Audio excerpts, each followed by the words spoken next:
So now that we're confident in calculating moments, we're going to extend on the idea of equilibrium from last year. Equilibrium was when a particle or an object was at rest, and we realized that the forces would balance. The forces to the left would equal the forces to the right. The forces up would equal the forces down. And because of that, the object wasn't moving. It was at rest. It was at equilibrium. Well, we're going to do a similar thing with moments. Now, we should be able to calculate moments, and if a body is at rest or is in equilibrium, well, clockwise moments should equal anti-clockwise moments, as well as upwards forces equaling downwards forces, and forces to the left equaling forces to the right. So really, that concept is what we're going to be looking at in all of our problems to do with equilibrium. Okay, so for each and every question, the strength is going to be in the diagram that we use to model the situation. I will always just reproduce my own diagram because I'm likely to add things to it that aren't in the original diagram if given in the question. Okay, so let's get those supports, A and C. The rod is called AB, and we'll give it some lengths. What we've got to be careful of is reaction forces. Wherever the rod comes into contact with supports, there is actually a reaction force. Let me just label these underneath and add in those two reaction forces. I try to give them a subscript since we don't know that they're the same, so to call them both R will not be correct. So RA and RC, or R1 and R2, whichever you prefer.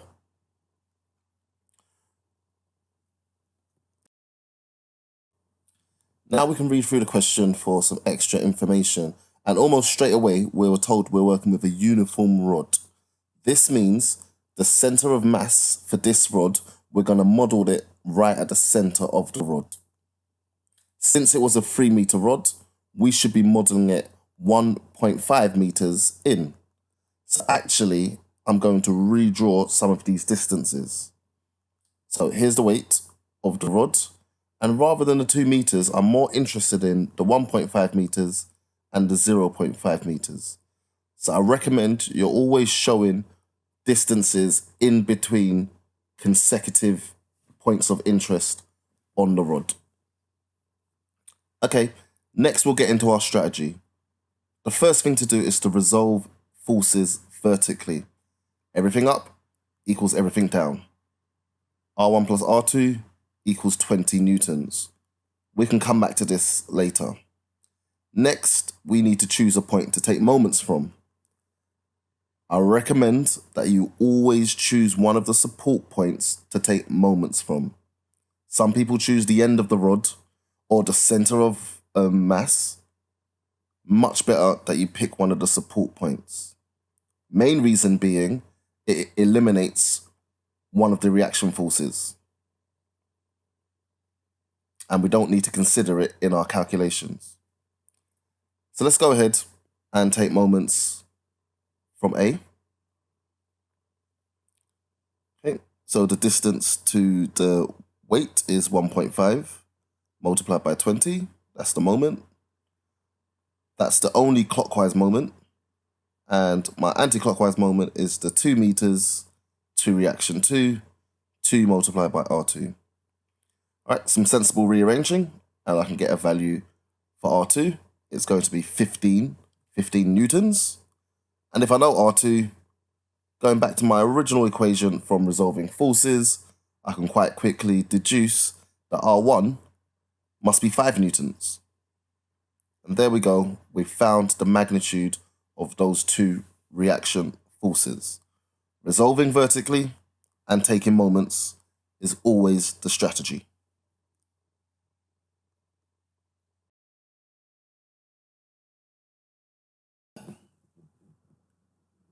Well, let's go again with another question.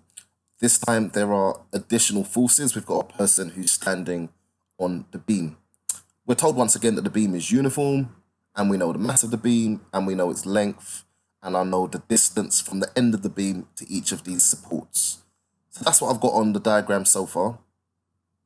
I'm going to add in the reaction forces. All right, always reaction forces at these support points. In the question, we were actually told the reaction at D is twice the size of the reaction at C. So I refer to C as R1 and the reaction force at D just 2R1, just to show the relationship and that it's double the size. If I didn't, I would have too many variables to work with later on in the question. Let's go ahead and model this person, this man who's standing on the plank. So we know that he has a weight of 80 G and he's standing at a point E, which we don't actually know. So I'm going to label the distance from the center to the man as X. The space we have over here will be 1.5 minus X.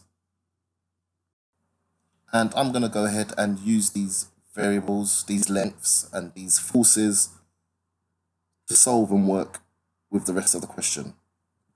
Without this model, this diagram to this much detail, it would be quite difficult to maintain accuracy through the rest of our working out. But let's get to it. We'll start by resolving vertically, as always. So we get 3R1 equals 120 newtons. So straight away, R1 must be 40 newtons. Next is taking moments and just choosing somewhere smart to center those moments. We can go ahead and take moments around C. Actually, let me just label all of the points on the diagram. That's good. And taking moments around C.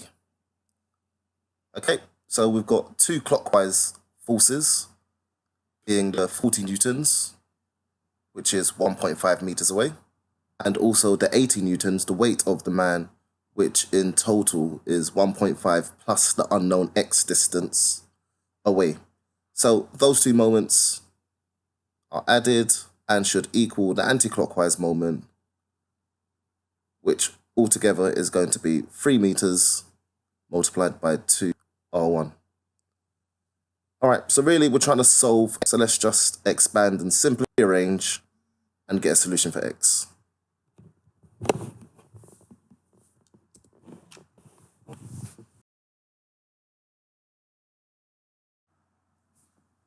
And that leads to an answer of X equals 3/4 or 3/4 of a meter. All right, be really careful. Let's look back to the model. That is only the distance between the center of mass and the position of the man. The question had asked for the distance AE, the distance from A to the center of the man. So all in all, that's going to be 2.5 plus our X value. So that's 2.5 plus 3/4, which gives us 3.25 meters. Reading the question well and producing a clear and strong diagram that was labeled fully allowed us to resolve vertically and take moments accurately, which led to an equation and basically some algebraic manipulation for us to solve that question fully. Also, be careful, this is applied. Just finding X isn't always going to be the answer we're looking for. Understanding the context that we needed the whole length from A to E, that's the answer that we're looking for. Be really careful to check you've actually answered the question at the end. And for our third example, we'll look at a situation where the beam or the rod is not horizontal. So we've been told that a uniform rod is hinged at a point P, held in equilibrium, there's an angle of 50 degrees, and a force of F acting perpendicular to the rod. So I can just add some lengths to the diagram, and really here I'm just going to solve with moments. The only unknown involved is that force. So let's go ahead and take some moments as we're used to. So I want the perpendicular distance to the line of action for the force that is the weight. We've looked at that a few times now. That perpendicular distance is going to be the hypotenuse multiplied by cosine 50. So 1.5 multiplied by cosine 50 is going to be the distance, and then multiply that by the 8g to get the moment. Okay, so that's our clockwise moment, and that should equal the anti-clockwise, which is a bit easier to calculate. It's the length of the rod multiplied by the force. They're already perpendicular.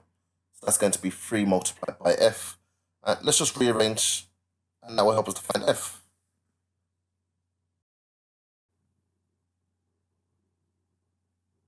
And we end up with F equals 25.2 newtons. So this time round, just taking the moments was enough for us to solve.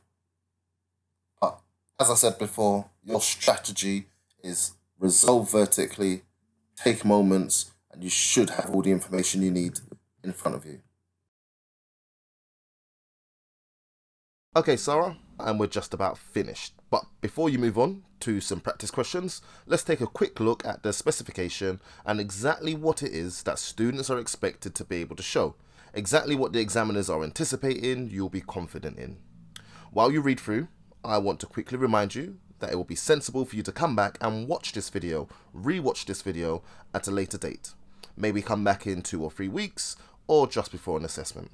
And as you watch through that second time round, because you've done your practice, a lot of what you go through here should resonate with you much more, and you have a chance to really embed your understanding of the difficult concepts, the ones that I've been flagging up as A* through the video.